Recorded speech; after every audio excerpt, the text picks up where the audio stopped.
Welcome to Grace Students Live. My name is Kate, and I get to be the director of middle school ministry at our Wilmington campus. You might notice we're in a sketchy parking garage right now. Don't worry, everything is fine. We are safe. What I'm most curious about right now is how Halloween will go. Like, what's it gonna be like? Oh, how Halloween went, how it went. We're totally live right now. Don't look outside. It's not sunny, it's nice and dark. How'd it go? Did you get candy from somewhere? Write in the chat what your favorite candy is. I'm very fond of Twix, peanut butter Snickers, and Sour Patch watermelons. Oh, so good. I love Halloween candy. My husband Josh and I, we don't trick-or-treat anymore, unfortunately. I trick-or-treated until I was in 12th grade, so we loved it. But recently, my husband, who helps out with our middle school ministry crew, started asking me if I've ever pranked anyone while trick-or-treating. I mean, are you kidding me? Like, I'm perfect, I'm an angel, I would never prank anyone. Although one year we did go Christmas caroling on Halloween, and that was really fun. But he always pranked people as a kid on Halloween. And Halloween is his favorite holiday, especially because it just so happens to be his birthday. I dismissed it, just started ignoring him when he was talking about all of the pranking that he did. And then he started acting weird, like really, really weird. So like, I don't know why you forced me in the car. Why, like, where we're going? Where are we going? Where did we come from? Where did we go? Where did we come from? Cotton Eye Joe. That's your only response, yeah, Cotton Eye Joe? It's a secret.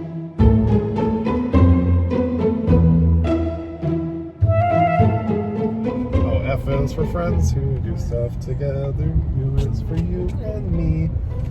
And is for I'm not going to tell you what we're doing. Ha ha ha ha. What? No, you know who's being sus right now? What? Me. You're being I'm sus. being sus. Josh is sus. Josh is being sus. Really sus. Josh is sus. It's not like Berkey. You can't have it your way. Wait, are we gonna go rob Starbucks? No. So we're not committing a crime? It's not juvenile delinquents. Okay. So, East Lexington people, I'm asking you, and Wilmington, how have I been married to Kate and we haven't done my childhood favorite thing ever? Slow down, so I don't get too good. There you go.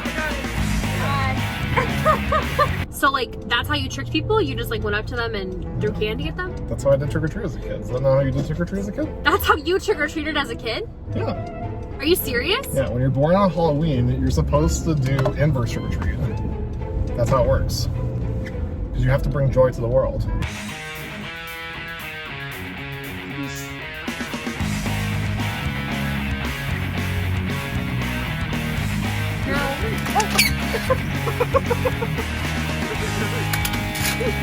Bye. Have a go. Go. He just took the candy at us. He's driving away. He's leaving me here. Bye. That was madness. Josh, I don't believe you. No, it's how the Halloween babies are generous to the world. I think we need to call your mom. I don't believe you. Phone a friend. Phone a friend. Can I phone a friend? Yeah, sure. Ask, hey Siri, call mom. Calling mom. Hello. Hey mom. Hey. How are you guys? Good. Walking around, and Josh is going up to people and he's throwing candy at them. And he's acting like this is some kind of tradition that he always does, and I just don't believe him. I just have to tell you, it is true. We sort of kept it a little secret, but it's definitely true. He loved dressing up on Halloween, his birthday, you know, and he would we'd get little bags of candy, and I'd follow him around, and he would just go throw it at the neighbor kids. Yeah, it's tricky. Are you serious?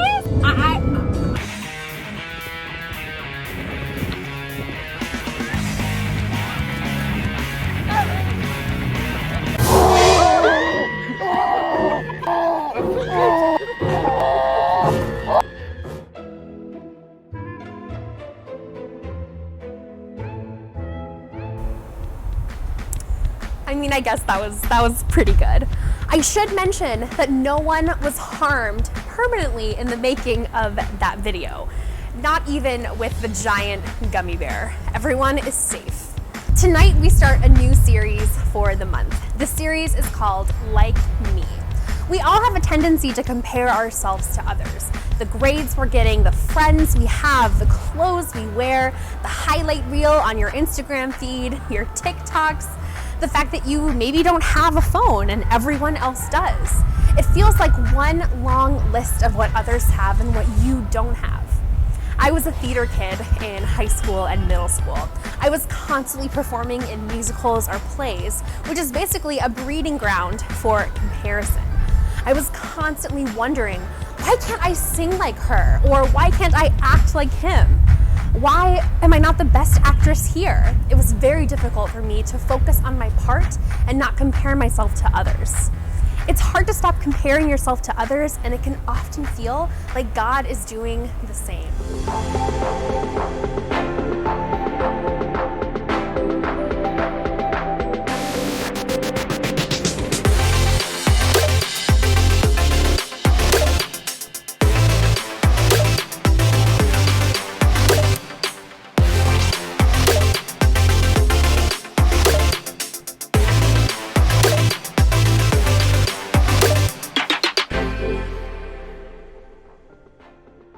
Hey guys, La here. I am the director of Next Gen at our Watertown campus, and I'm so excited to be with you guys today. With a 1-year-old at home, most of the music that we listen to these days sounds a lot like Baby Shark. So I'm always a little late to the game when it comes to music. Just this week, I heard the new Shawn Mendes song called Wonder. Put in the chat what has been your go-to song this week. Other than it being an extremely catchy song, I'll admit that Shawn Mendes made me feel all the feels. The second verse of the song goes a little like this. I wonder why I'm so afraid of saying something wrong and I never said I was a saint. I wonder when I cry into my hands, I'm conditioned to feel like it makes me less of a man. And I wonder if someday you'll be by my side and tell me that the whole world will end up all right. I wonder, I wonder. As I listened to this song for the first time, or maybe the 10th, I kept asking myself, like, why do I find this song so relatable? And I realized that I relate to the sense of always being in my own head, wondering this, that, and the next thing. Especially right now. I wonder if I'll ever learn how to cook. I wonder if that person's house is really as nice as it seems in our Zoom call. I wonder if they're wearing pants during this Zoom call. I wonder what life will be like when this pandemic ends. I wonder what my life would be like if I was a little less like me and a little more like that person.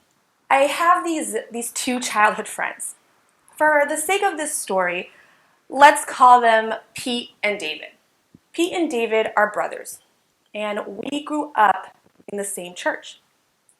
Every Sunday, Pete and David would go to church with their mom and dad. They had this picture-perfect family. Their dad served in the church and is an overall awesome human being and runs a successful business. And their mom was always involved in anything and everything that they did. Pete and David always wore the nicest clothes, had the nicest shoes, and they had a really nice house. It always felt like they had it all together and that they were just a super close family. Now, this is very different from my reality. I grew up in what I like to call now a vintage house. I wore a Winnie the Pooh hoodie for about a year straight, if that gives you any idea of my style as a preteen. I'm an only child, and my dad never went to church. He actually never had a relationship with God. So when I went to church, it was usually just me and my mom. So every Sunday when I saw their family together, it always made me feel like my family was broken. Whenever I felt lonely because I didn't have any siblings, or I was mad at my parents for something or other, I would wonder why my life wasn't more like Pete and David's. I would compare my life to theirs, and mine just never measured up. So I could easily point out the dissimilarities or differences between my own life and Pete and David's, which made me feel really unhappy with my own life. Now, we'll come back to Pete and David a little later. But as we continue this conversation, I want you to be thinking about this. What's one area where you tend to compare your life to other people's lives? Now, more than ever, we can easily compare our lives to others. We have a view into people's lives like we've never had before.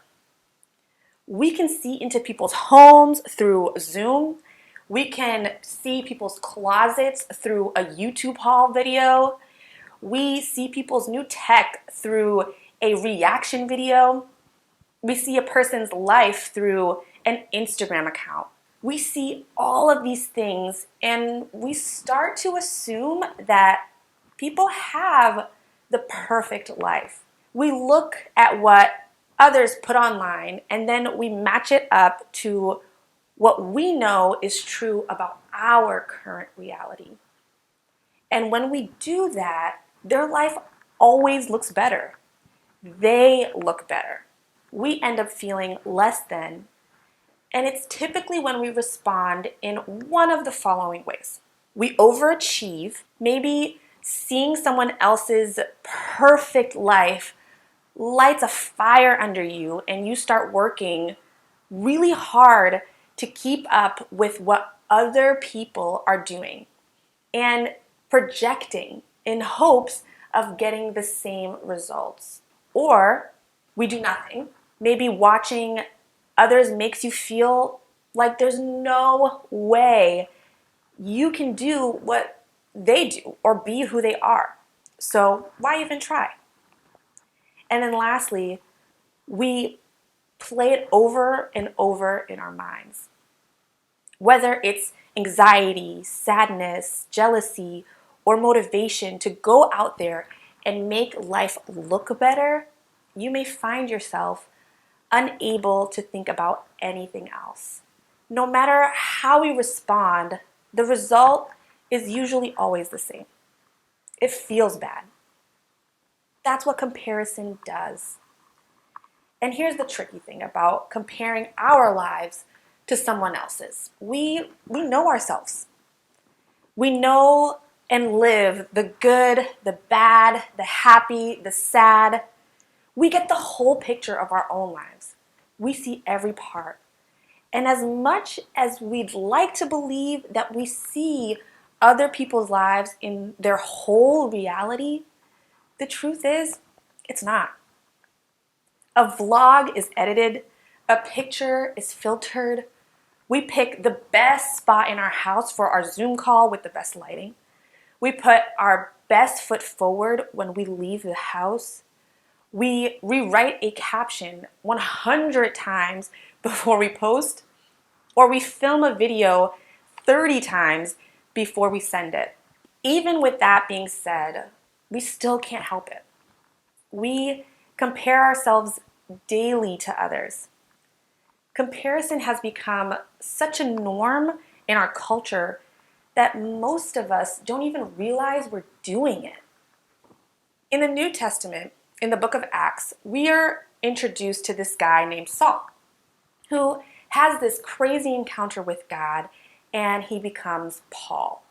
He was passionate about following Jesus and leading others to the same. While everything Paul did was out of love, it's likely that a lot of people felt like Paul was calling them out on their bad habits. People got pretty defensive. These people started criticizing Paul so that they could feel better about themselves. And this is how Paul responds to their criticism. 2 Corinthians says this, "Oh, don't worry. We wouldn't dare say that we are as wonderful as these other men who tell you how important they are. But they are only comparing themselves with each other, using themselves as the standard of measurement." How ignorant. Paul clapped back hard to these critics. And in this passage, he's addressing the comparing that's going on among the people. Paul is saying, in no uncertain terms, it makes no sense to let your behavior in life be based on a comparison to someone else's behavior or life. Why? Because all humans are imperfect, have limitations, and make mistakes. Romans 3:23 says, "For all sinned and fall short of the glory of God." Paul is ultimately saying that comparing ourselves to another person is silly because we are just comparing ourselves to other sinners who are equally as imperfect as us. Pete and David's family was different from mine, for sure, but it didn't mean that their lives were perfect. Pete and David fought a lot, and David had a really tense relationship with his dad for quite some time. The truth is that Pete and David and I were just all struggling in our own ways. And once I stopped comparing my life to theirs, I was actually able to open myself up enough to be blessed by their family. Pete and David's family have always been there for me during some of my toughest times in life. And their parents are still some of my biggest supporters. So, how do we stop ourselves from comparing ourselves to others? To give us some direction, we are going back to the Old Testament, to the book of Proverbs. Proverbs 4:23 says, "Above all else, guard your heart, for everything you do flows from it." What do you think your heart has to do with comparison? Take 10 seconds to write down your thoughts or put them in the chat. What we do almost always comes from what we believe in our hearts. Our hearts matter because they control everything else. So, it's important that we set some boundaries for what you see and what you allow your heart to participate in. You guard your heart when you ultimately guard your Instagram. Pay attention to how it affects you, or guard your Snapchat. Guard your TikTok. Guard who you follow. Guard yourself when you interact with others who make you feel less than. Guard who you spend time with. In other words, when you find yourself in a situation, whether it's on social media or in real life, where you are more likely to compare yourself to others, be on guard. Pay attention. Something is trying to get to your heart, and you need to set a boundary there.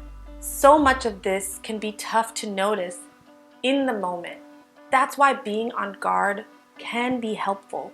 Pay attention to what you do when you feel yourself spiraling into the comparison game.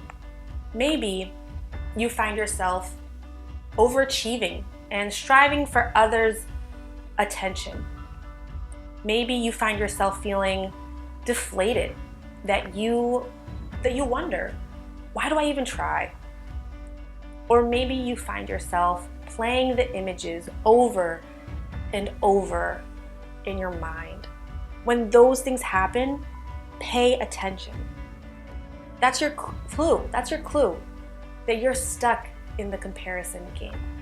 So, when that happens, ask yourself these questions. What things are fueling how I feel? What are some things I want to do because of how I feel? What or who am I comparing myself to that brings up these feelings? We guard our hearts by paying attention to what we feel when we're tempted to compare. This may seem like a big task. It is. I still have a hard time comparing, especially as a new mom. And that's why in your small group this month, you will continue to talk about what it looks like for you in your life to guard your heart and to stop comparing. You aren't the only one who struggles to compare your life with someone else's.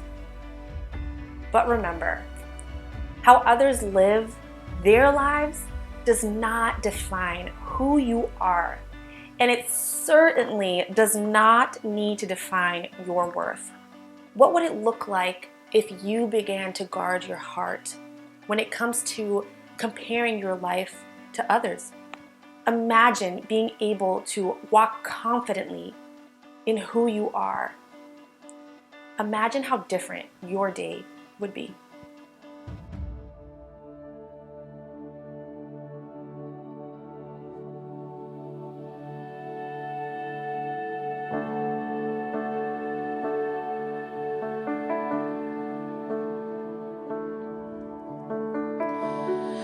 Worthy is the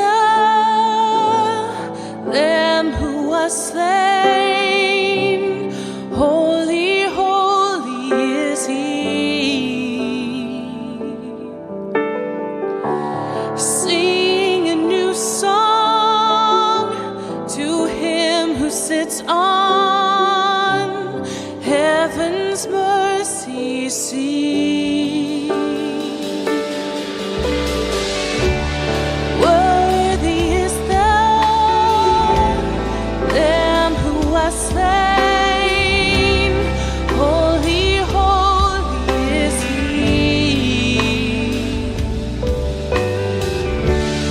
Sing a new song to Him who sits on heaven's mercy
struck wonder at the mention of your name. Jesus, your name is power, breath, the living water, such a marvelous mystery.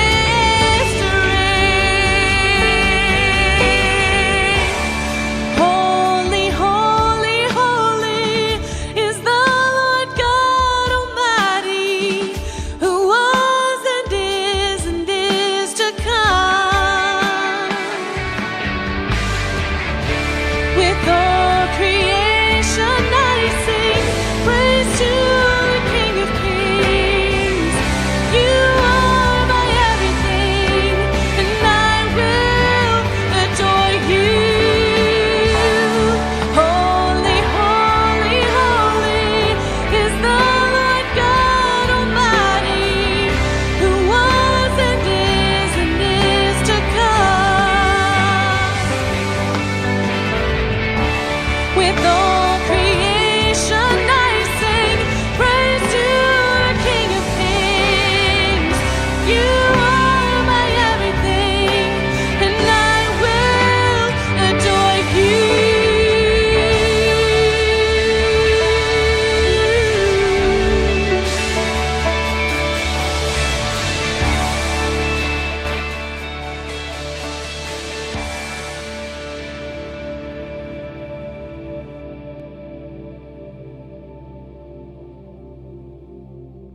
My name is Sophia, and I am grateful for Jesus and how he always forgives me.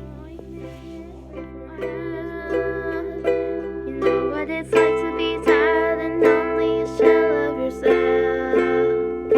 You start to believe. I'm thankful that we get to go back into school and that we got a new puppy. I'm thankful that we got a new puppy and for that our family is safe. How about you, Jacob? I'm thankful for my mom and dad and friends. And Reese? And Reese. One of the things that I'm really thankful for over coronavirus has been our front yard. I took up gardening, or at least more yard work during coronavirus. The parables from Jesus really came alive to me in a different way when you're growing plants and watering plants and planting seeds and getting your hands in the dirt. It really kind of opened up my eyes to what it means when when God is pruning you, so to speak, to become stronger. One thing I'm very thankful for is my family, because especially through this COVID-19 time, they've been helping me a lot, and my parents have been working hard, and they've been helping me through this, especially with the online school and everything. I'm thankful that I have a sweet and loving family. This season I've been thankful for many things. During the fall, it's my birthday time, so that's very fun. This year I had a bunch of family members and friends come over, and we had a great time. We cut cake and I opened a bunch of presents, and it was very fun to have everyone around. During this season, I'm super grateful that I can still see my friends, because I don't know about you guys, but I really need to see my friends like all the time, so. I'm thankful for my friends. This season, I've been so thankful for all of Massachusetts' great walking paths and parks and hiking trails, because it's enabled us to get outside and enjoy the beautiful weather and trees, especially this fall. Hi, I'm Max, and we're the Mess family. I'm thankful for all the laughter I've gotten over these hard times. Hi, I'm Kelsey, and I'm thankful for friendship. Hi, I'm Darlie. I'm thankful for family. Hi, I'm Clarence, and I'm thankful for community. This season, I'm thankful for my wife and 2 boys who have been so patient, so understanding, and flexible during a very difficult time that we're all going through, and some of the really great conversations that we've been able to have, and some new family traditions as well. I am grateful for my This season, I'm grateful for my family and friends. I'm grateful that sports are back on TV. I'm grateful that I have a good small group leader and that we get to have lots of fun and play games. I'm also grateful that I'm doing well in school. and I'm grateful that I get to see my cousins a lot. I'm thankful for my dog and hot water. I'm grateful for seeing my friends and family, even if it's through a Zoom camera or socially distanced. I'm also glad that school got reopened, even if it looks a little different than how it looked last year. Another thing I'm thankful for is being safe and healthy during this pandemic. I'm thankful for family, friends, chocolate, and dogs. I'm thankful for all of my friends that I have. Let's go! I'm thankful for my friends, my family, and I'm most thankful for God, who's with me every single day. Thank you. Thanks for joining us. We hope you laughed, had some fun, and learned a little something about who you are, who God is, who you are to God, and who God is to you. GSL will be back on December 6th. Have a great rest of your night.